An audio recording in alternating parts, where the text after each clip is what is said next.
Hello, and welcome back, everyone. In this video, we are going to be looking at how to get video recordings using Screencast and how to edit those videos using Adobe Premiere Rush, as well as how to gain access to both of those programs. So, as always, if you have any questions through any of the steps that I go through at any time, please feel free to email me or please feel free to give me a call. With that stated, let's just go ahead and jump right into learning about Screencast. Let me minimize. So Screencast is a tool that was provided to me by Vanessa Perez. She brought it up as a good solution for me to create lessons with virtually, and she was able to provide me an email that gave me the tool for Screencast version 2.0. So I would recommend reaching out to Vanessa Perez if it's something you're interested. What Screencast does is Screencast allows you to record your screen. So everything you see that I'm showing you right now, if I wanted to show you what's happening on my actual Chrome, everything you're seeing with my mouse cursor, what you're hearing is all being recorded with Screencast. Another cool feature that Screencast can also do is while you're also recording, you could choose, if you wanted to have your face in like a top corner. So I would be doing that right now. In a previous video, I did state that my camera was not working and it was causing the videos that I was trying to record to become corrupt. For whatever reason, I don't know why that's happening. And I can't get help because of all the snow. But with that stated, that is an option. So you could record your videos while also having your face in the background. Let me see if I can actually open this to show. Yep, as you can see over here, this is where I have a lot of my screencasting videos. Now, whenever you're ready to record a video and you do get Screencast, looks like Screencast-O-Matic is the full name. You can record a video by clicking this record button in the top right corner. Now, since I'm already recording a video, I don't want to click that button because that's just going to stop this video, and that would not be good. But once you start recording a video, typically in the bottom, and you guys won't be able to see this, but in the bottom left-hand corner, there's a red stop sign that no one else can see besides yourself. And when you're done recording the video, you can stop the video by hitting that stop sign or the pause sign. And you can do minor, like you can clip some parts of the video. So let's say you get to the end of your video and you have an awkward like goodbye that was a little too long. You can clip that out using Screencast 2.0. With that stated, however, that is nowhere near as effective as going into Adobe Premiere Rush. So I'm going to open that up for us right now. Adobe Premiere Rush was provided to me as we let that load. I'm going to go ahead and take a peek at my notes. Arthur Jones and Scott Holler over in tech. So Arthur Jones and Scott Holler are the people to reach out to if you want to get Adobe Premiere Rush. With that stated, I do want to give a disclaimer that if you're using a school computer like me, Adobe Premiere Rush can be a bit of a headache because our computers aren't very powerful. And because our computers are kind of, I know they're newer computers, but they're based off of old hardware.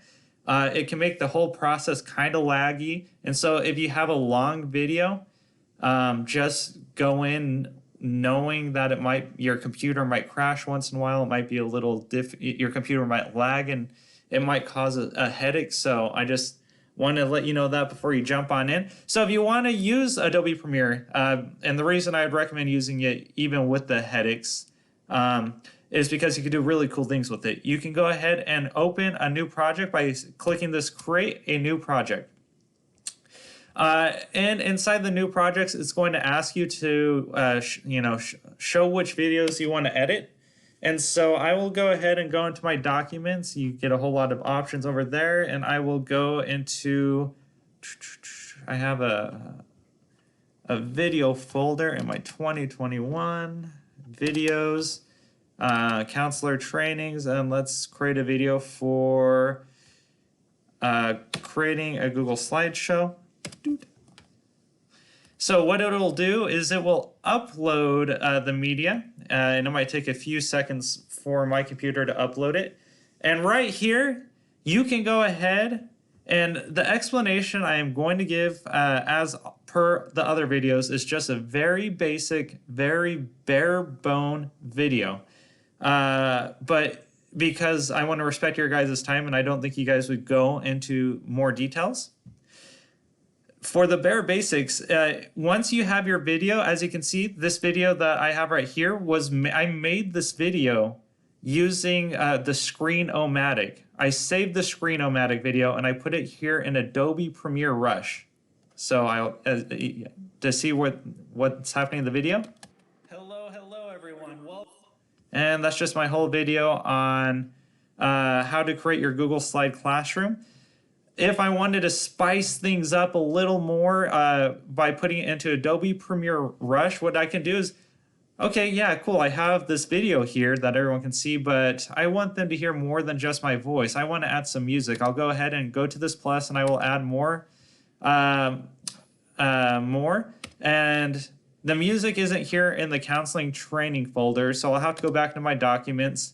And I know inside my documents, I have music hidden somewhere in here. So let me go ahead.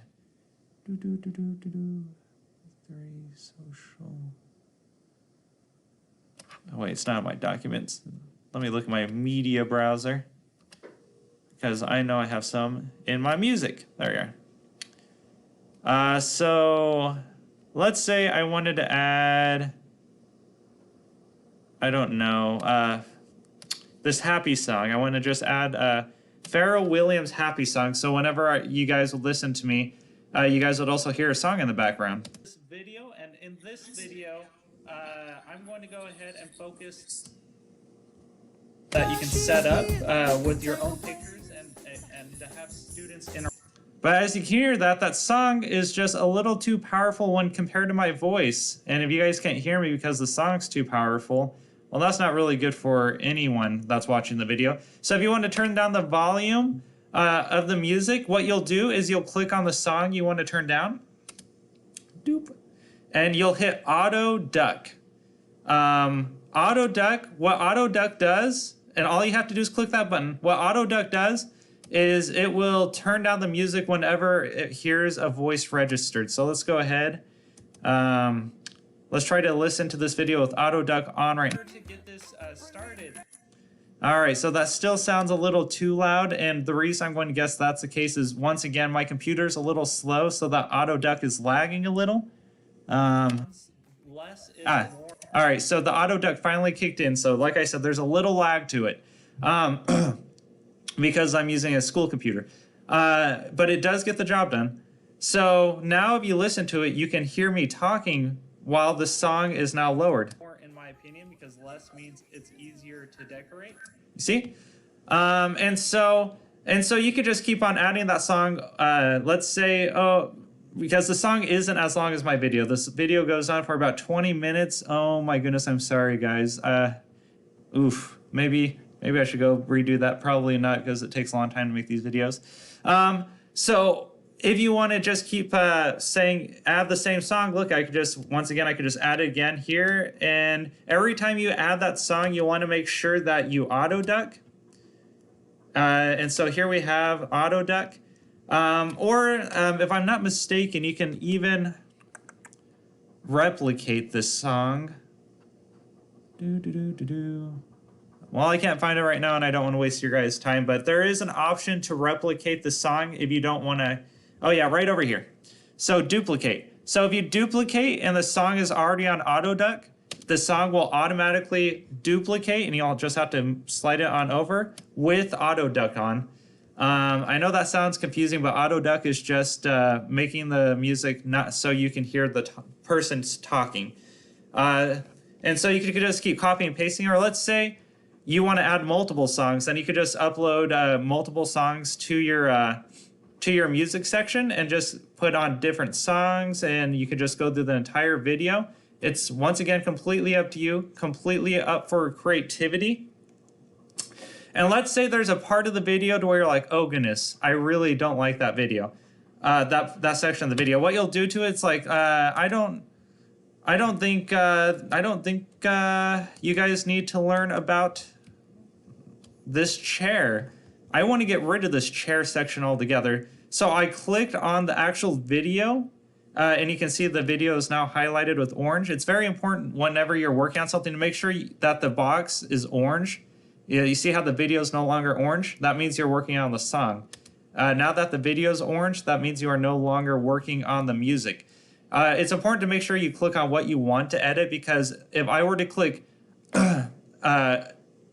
if I were trying to work on something on my video, but I was clicked on my music, then my music would be edited, not the video. It's a little tricky. It's a small learning curve, but once you figure it out, it's pretty straightforward. So make sure that whatever you're editing is highlighted.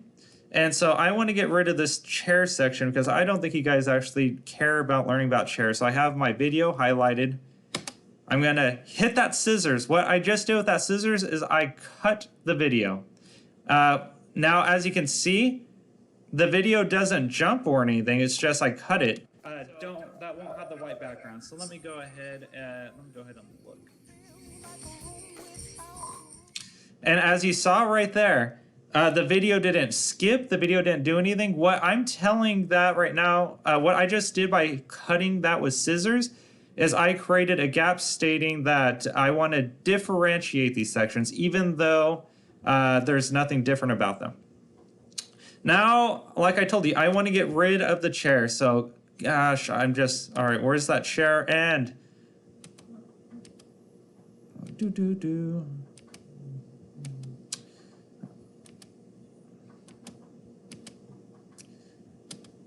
all right.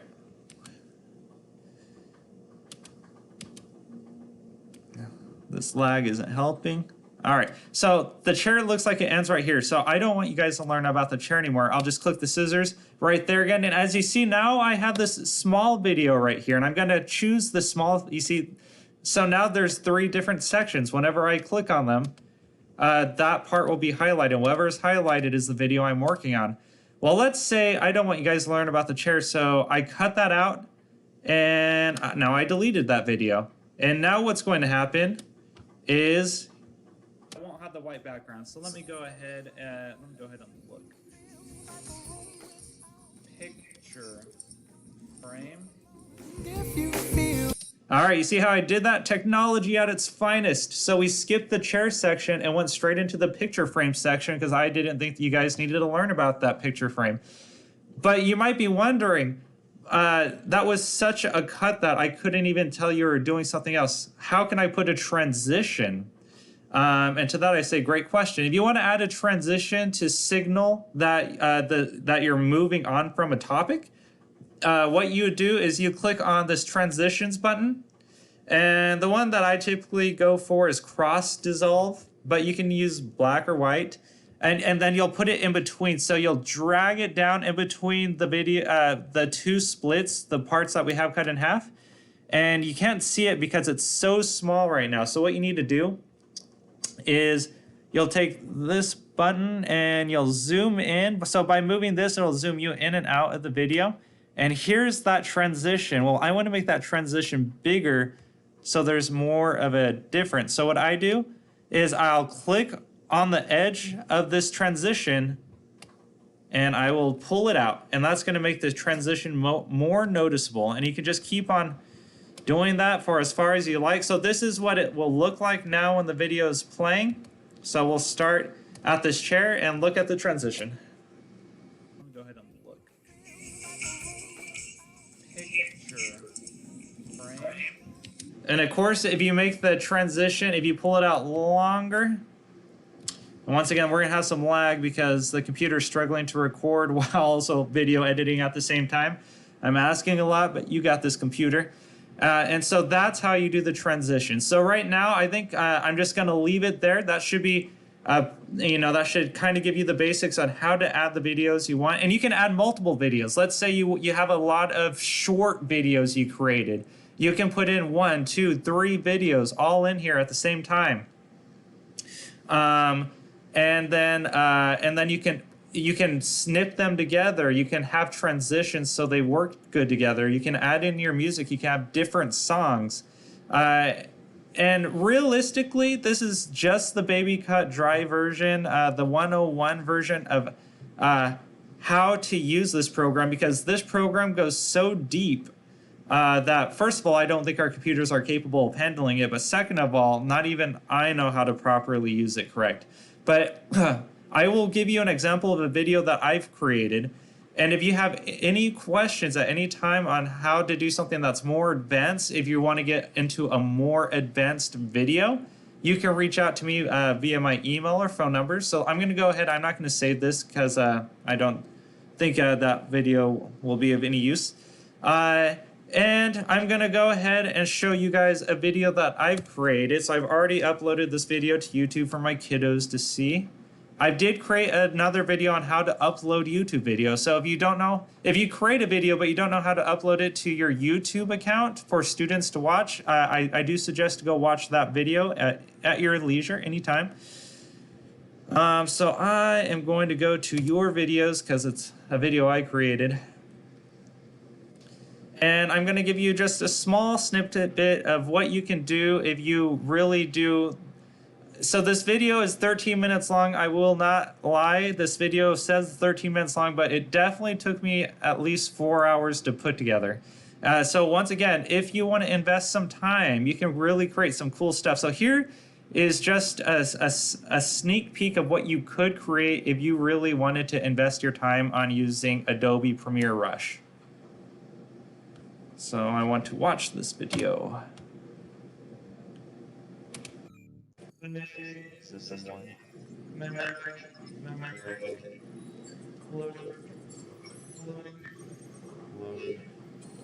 Program ready to commence. Security protocol engaging. Loading. Warning. Security breach happening. Recording commencing. Looking for security breach. Security breach found. Going to now. Transposing now. Disturbance found in Clever portal. Logging into Clever now. Searching. Disturbance found in Counseling Corner. Someone has hacked into the Counseling Corner and ruined Mr. Byron's relaxing video. Engaging Protocol 327. Commencing with emergency call to Mr. Byron. Calling now.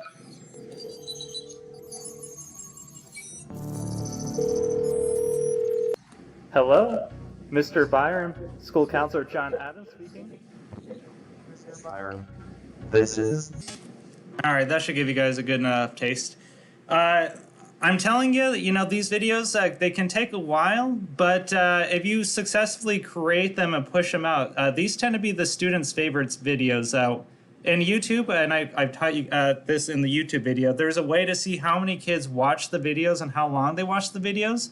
And videos that I create, like this cheesy one, I know it's cheesy, but the kids just eat it up, and they tend to watch these types of videos the most. It goes on to become more extreme. It has a lesson in there, a social emotional lesson. I just keep on going. And so you can create something like that using Adobe Premiere and having special effects with transitions, music. Really, once again, your imagination is the limit with these kind of tools. But with that stated, that's pretty much bringing us to the end of the screencast plus Adobe Premiere Rush. Once again, if you want to get the Screen-O-Cast 2.0 so you can record what's on your screen with the mouse, you can talk to Vanessa Perez. If you want to ask for the Adobe Premiere Rush, to which they'll also give you a full package of other things as well, you can ask for Arthur Jones or Scott Holler to see if they can give you those resources. And so with that stated, that's how you use the video recording tool and editing tools. I definitely only scratched the surface of how to use those tools. There's so much more you can do with them. But for the sake of your guys' time, I'm going to go ahead and wrap it up right here. If you have any questions, please do call me. Please do send me an email. I check my email on a regular basis. With that stated, thank you guys so much for your time. And as always, make today a great rest of your day. Bye, guys.